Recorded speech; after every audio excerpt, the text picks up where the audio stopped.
నమస్తే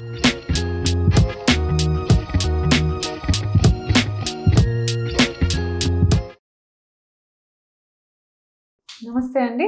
నేను మీ doctor Shruti, consultant, fertility expert, 49 hospital, LB Nagar branch. So ఈరోజు ఫర్టిలిటీకి, సంతానం కలగడానికి what is the importance of micronutrients.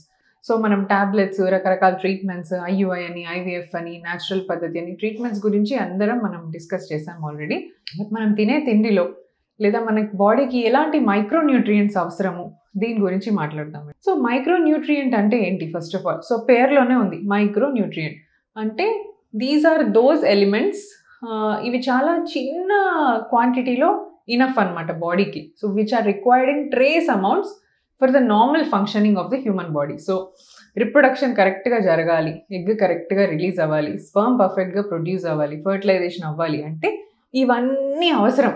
ఇవన్నీ చాలా చిన్న చిన్న మోతాదులో ఉన్నా సరిపోతుంది. సో ఇవన్నీ ఏంటి అంటే జింక్, సెలీనియం, సో ఇలాంటి చాలా మెగ్నీషియం, మ్యాంగనీస్, ఇలాంటి చిన్న చిన్న మినరల్స్ అనమాట. మైక్రోన్యూట్రియంట్స్ అంటారు వీటిని. కాల్షియం, ఇవన్నీ కూడా బాడీకి చాలా అవసరం ఫర్ ద రిప్రొడక్షన్. సో ఈ సప్లిమెంటేషన్ మేము ఫర్టిలిటీ కోసం అప్రోచ్ అయిన పేషెంట్స్ అందరికి కూడా ఇవి అందజేస్తామండి. సో ఇవి only as a form of tablet కాకుండా మీరు తీసుకునే ఫుడ్లో కూడా ఇవన్నీ దొరుకుతాయి అన్నమాట.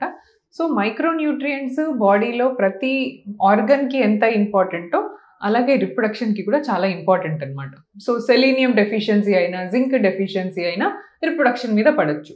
And vitamin C, antioxidants, vitamin C, vitamin E and ultra CoQ, ఇవన్నీ కూడా బ్యూటిఫుల్ యాంటీ ఆక్సిడెంట్స్ అనమాట. సో ఇవన్నీ ఏం చేస్తాయంటే బాడీలో ఏదైతే స్ట్రెస్ ఫామ్ అవుతుందో, ఇప్పుడు మనకి ఎలా స్ట్రెస్ అవుతుందో బాడీలో ఈచ్ సెల్కి కూడా ఒక స్ట్రెస్ అనేది ఉంటుంది అనమాట.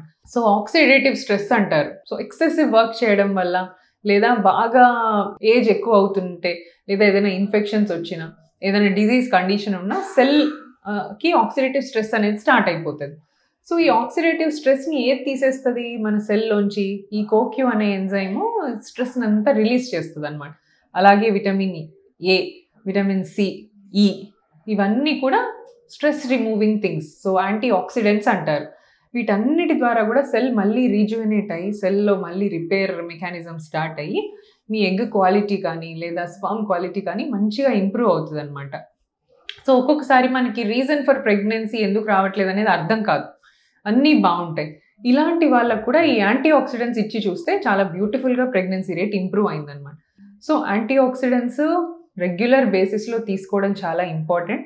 డెఫిషియన్సీ ఉంది అని టెస్ట్లో డెఫిషియన్సీ ఉందని తెలిస్తే కనుక ట్యాబ్లెట్ ద్వారా అయినా ఈ మైక్రోన్యూట్రియంట్స్ అండ్ యాంటీ ఆక్సిడెంట్స్ అనేవి ఖచ్చితంగా తీసుకోవాలి. ఎన్ని డేస్కి తీసుకోవాలి? అట్లీస్ట్ 3 months అండి. 3 months, 8 to 12 weeks ఖచ్చితంగా తీసుకుంటే definitely there is a lot of improvement in your reproductive potential. So ఇలా తీసుకున్న వాళ్ళు just without taking any treatment కూడా న్యాచురల్గా కన్సీవ్ కూడా అవ్వచ్చు. సో ఇంపార్టెన్స్ వీటిని గుర్తించాలి. మైక్రోన్యూట్రియంట్స్ని నెగ్లెక్ట్ చేయకుండా మీ డాక్టర్తో డిస్కస్ చేసి ఈ ట్రీట్మెంట్ కోర్స్ కూడా మీరు రాపించుకోండి. Thank you.